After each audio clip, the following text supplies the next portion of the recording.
The system has failed us. Sister of Idaho. Murder victim speaks out after suspect.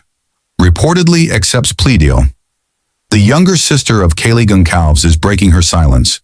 Her words raw with pain and frustration after learning that the man accused of brutally killing her sister and 3 other University of Idaho students may be accepting a plea deal.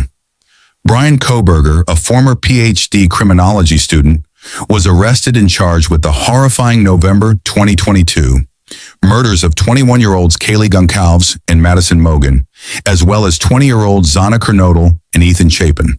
The 4 were found stabbed to death in their off-campus home in Moscow, Idaho, a crime that shocked the nation and devastated their families. Despite the gravity of the case and the immense suffering it caused, recent developments have left the victims' families feeling abandoned by the justice system.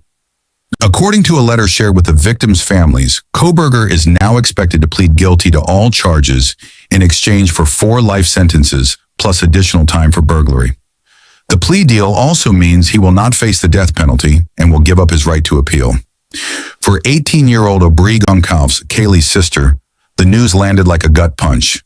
In a heartfelt statement shared online, she didn't hold back. "We've done everything we could to hold on to hope. We've tried to believe in justice.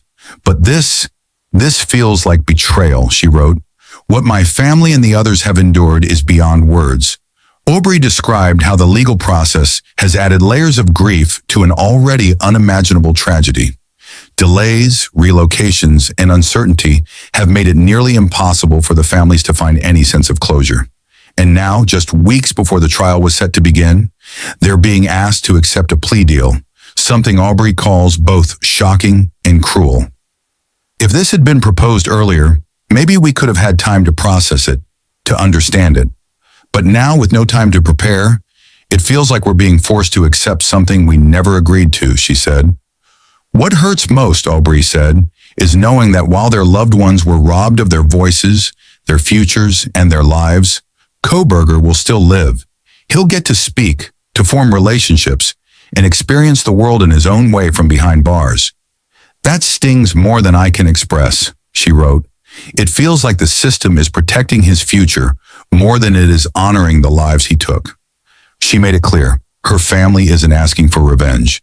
They're asking for something much more basic: justice, accountability, dignity for those whose lives were stolen. In a follow-up post, the Goncalves family shared that they had made their position crystal clear to prosecutors. They did not want a plea deal. They met with them, pushed for the death penalty, and fought tirelessly for what they believed to be the only just outcome. But their voices, they say, were ignored. "We did our best," the family wrote. "We fought harder than anyone could ever imagine." For full video, click related link below or like and subscribe this channel.